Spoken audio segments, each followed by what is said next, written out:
Good morning students. Today we will start next topic concept of cost. Cost से पहले जो topic हमने complete किया था वो था प्रोडक्शन फंक्शन और प्रोडक्शन फंक्शन था क्या? Production function express the relationship between inputs and outputs. Production function को हम एक्सप्रेस करते थे Qx equals to F of L and K. यहाँ पर हमने एल किसको लिया था? लेबर को. के हमने लिया था कैपिटल को. ठीक है, ये आपका एल और के इनपुट्स थे. एक्स जो था वो आउटपुट था जो गुड हमने प्रोड्यूस की with the help of labour and capital. तो प्रोडक्शन फंक्शन क्या था? इनपुट और आउटपुट का रिलेशनशिप कि कितने इनपुट यूज करने से कितना आउटपुट प्रोड्यूस होगा. और वो आपका कौन सी टर्म्स में था? यूनिट्स के टर्म्स में था, मनी की फॉर्म में नहीं था. इसीलिए हमने प्रोडक्शन फंक्शन को बोला था technical relationship between inputs and outputs. अब जो टॉपिक हमारा आज का है स्टूडेंट्स, उसमें क्या है?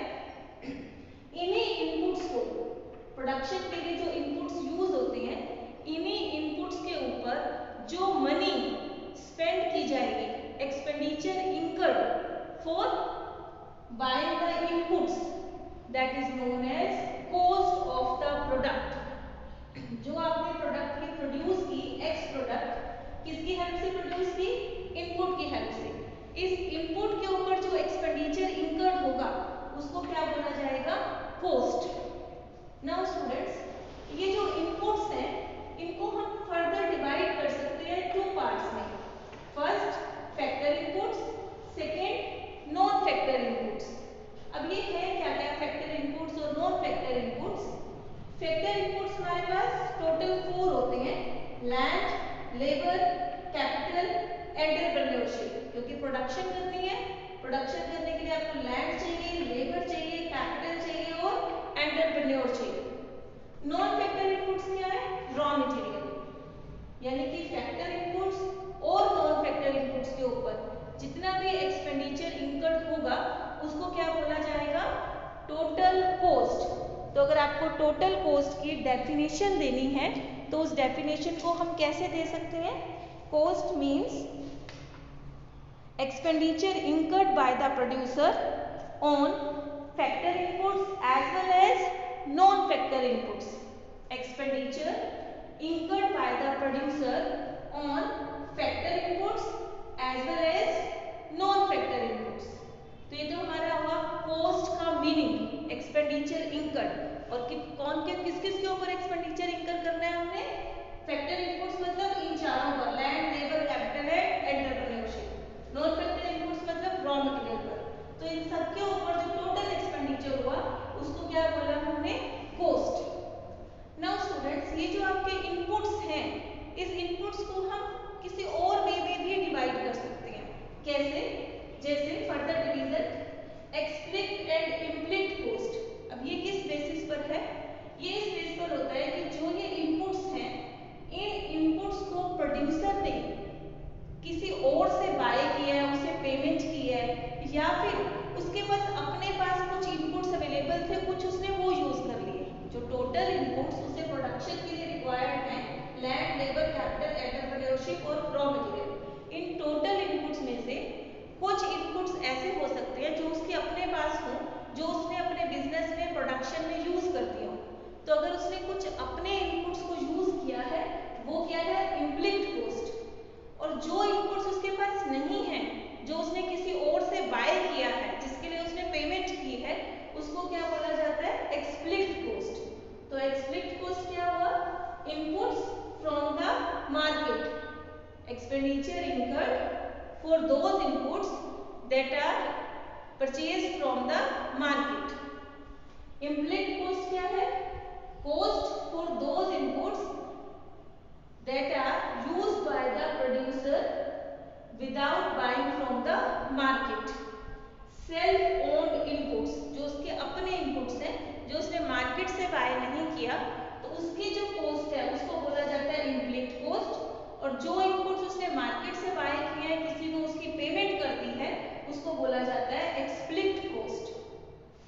नाउ एक और फर्दर डिवीजन है हमारे पास इनपुट्स का.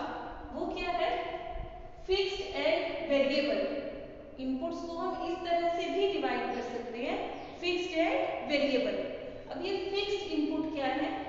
Fixed input means all those inputs that never change with change in output. Never change with change in output. Output change होगा लेकिन ये इनपुट्स चेंज नहीं होंगे, ये एज इट इज रहेंगे सेम।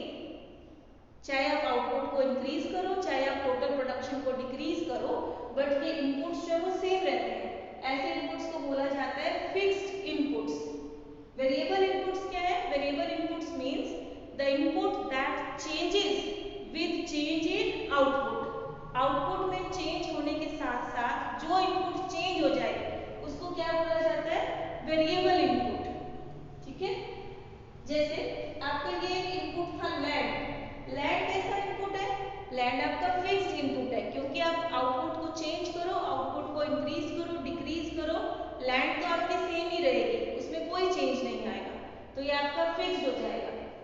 लेबर, वर्कर्स जो आप अपने प्रोडक्शन यूनिट में यूज करते हो, वो कैसे होंगे? अगर आप आउटपुट को इंक्रीज कर रहे हो तो नंबर ऑफ वर्कर्स इंक्रीज होते जाएंगे, आउटपुट को डिक्रीज करते हैं तो नंबर ऑफ वर्कर्स डिक्रीज होते जाते हैं। तो लेबर क्या हुआ हमारे लिए? Variable input. ऐसे ही आपका कैपिटल है। कैपिटल क्या होता है? कैपिटल एक लिमिट तक फिक्स होता है, उसके बाद ये भी वेरिएबल हो जाता है। स्टार्टिंग एक लिमिट तक जो आपकी यूनिट की प्रोडक्शन कैपेसिटी होती है, उस लिमिट तक आपका ये क्या है? फिक्स्ड। उसके बाद ये भी क्या हो जाएगा? Variable. Raw material, raw material तो है ही वेरिएबल। आपको जितनी यूनिट्स प्रोड्यूस करनी है उसके अकॉर्डिंग रॉ मटेरियल यूज होगा, तो ये आपका आउटपुट के साथ साथ चेंज होता जाएगा, तो रॉ मटेरियल कैसा हुआ यहाँ पर? वेरिएबल। तो फिक्स इनपुट्स क्या है? That remains constant, that never change with change in output. तो फिक्स्ड कॉस्ट के लिए, फिक्स्ड इनपुट्स के लिए जो भी एक्सपेंडिचर इनकर होगा उसको क्या बोला जाएगा? Fixed cost. और वेरिएबल इनपुट्स के ऊपर जो एक्सपेंडिचर इनकर होगा उसको क्या बोला जाएगा? Variable cost. तो जो आपकी ये टोटल कॉस्ट है, टोटल कॉस्ट को आपने क्या किया? या तो आप इस तरह से डिवाइड कर सकते हो, factor cost, non factor cost. Factor input के ऊपर जो एक्सपेंडिचर हुआ that is factor cost. Non factor inputs के ऊपर जो एक्सपेंडिचर हुआ वो क्या है? Non factor cost. या फिर हम इसे कॉस्ट को कैसे डिवाइड कर सकते हैं? एक्सप्लिक्ट कॉस्ट और इम्प्लिक्ट कॉस्ट। क्या आपको ये चेक करना है कितनी पेमेंट आपने आउटसाइडर को कर दी। जो आपने आउटसाइडर को पेमेंट की वो एक्सप्लिक्ट, जो पेमेंट आपने आउटसाइडर को नहीं की, जो आपने सेल्फ फंड इनपुट यूज किए, उसकी जो कॉस्ट हो सकती थी वो क्या है हमारे पास? इम्प्लिक्ट कॉस्ट। या फिर हम टोटल कॉस्ट को कैसे डिवाइड कर सकते हैं? फिक्स्ड और वेरिएबल। फिक्स्ड इनपुट के ऊपर जो एक्सपेंडिचर है वो फिक्स्ड कॉस्ट, वेरिएबल इनपुट के ऊपर जो एक्सपेंडिचर है वो वेरिएबल कॉस्ट। तो स्टूडेंट्स अब आप देखो इस पूरे टॉपिक के अंदर आपकी जो टोटल कॉस्ट का मीनिंग हमने सबसे पहले स्टार्टिंग में डिस्कस किया था वो क्या था? Total cost means total expenditure incurred on all the inputs used in production process. Total expenditure incurred on all the inputs used in production process. जो मैंने अभी आपको इस प्रोडक्शन फंक्शन से क्लियर किया था कि जितने भी इनपुट्स आप यूज करोगे उन सारे इनपुट्स को जब आप मनी के फॉर्म में उनकी वैल्यू को एक्सप्रेस करोगे तो वो क्या हो जाएगी हमारे पास? Total cost. अब टोटल कॉस्ट को जब हम फर्दर डिवाइड करते हैं उसको हम factor cost, non factor cost के फॉर्म में डिवाइड कर सकते हैं, उसी को हम एक्सप्लिक्ट और इम्प्लिक्ट कॉस्ट के फॉर्म में डिवाइड कर सकते हैं, उसी को हम फिक्स्ड और वेरिएबल कॉस्ट के फॉर्म में भी डिवाइड कर सकते हैं। तो ये डिफरेंट वेज हैं just to describe the cost.